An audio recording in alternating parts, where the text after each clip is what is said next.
L'exercice 6, on va faire, cette fois-ci, on nous donne le pH, la concentration, et on nous demande de déterminer la constante d'acidité, Ka. Donc ici, je vais écrire 6, on a un novocaïne, c'est une molécule qui est basique, c'est une base faible, qui donne un pH, c'est-à-dire en solution, quand on met la novocaïne, c'est un médicament. Quand on met en solution et on mesure le pH grâce à une électrode, là je vais lire le pH, je vais lire 8,7. Ça c'est un pH mètre. Donc, et la concentration elle est connue. C'est une concentration Ca qui est, voici, 1,9 fois 10 puissance moins 3. On nous demande de déterminer le Ka de cette solution. Ben ici, c'est assez simple. Puisque c'est un acide, puisque c'est une base faible. D'accord, c'est une base faible, donc on va appliquer tout simplement le pH d'une base faible, qui est égal. Le pH d'une base faible est égal à 1,5 fois 14 plus pKa plus log décimale de Cb, la concentration. Donc, puisque le pH est connu, le pKa est connu, le Cb est connu. Donc, non, plutôt le pKa, c'est ce qu'on va déterminer. Donc, puisque la concentration est connue et le pH est connu, on peut déterminer le pKa. Donc, pKa de novocaïne est égal à tout simplement 2 fois pH moins 14 moins log de Cb. On va juste remplacer 2. Le pH est égal à combien? 8,7 moins 14 moins log de la concentration est égal à 1,9 fois 10 puissance moins 3. Et ici le pKa, je trouve qu'il est égal à 6,1. Donc la constante d'acidité c'est quoi? C'est juste 10 puissance moins pKa. Voilà.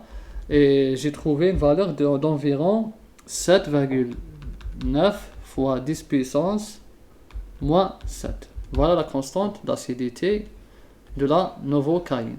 C'est-à-dire, on voit bien qu'elle est, puisqu'ici le pKa est supérieur à 0, donc on voit bien que c'est une faible dissociation. C'est clair, c'est une base faible dissociation. Le deuxième exercice, c'est la même chose, mais sauf, cette fois-ci, on va appliquer la phénylacitique, c'est un acide faible. Donc ici, on va appliquer la loi d'un pH de l'acide faible. Donc ici, c'était 6, maintenant c'est 7. Le pH d'un acide faible, c'est quoi? C'est pH 1,5, pKa, moins log de Ca. Là aussi, le pH, c'est connu, et le Ca, c'est connu. On va déterminer la constante d'acidité, et là, c'est-à-dire au lieu de faire la novocaïne, on va mettre la phénylacétique. Donc on va mettre là et on va trouver une valeur de 2,7 avec un pH mètre.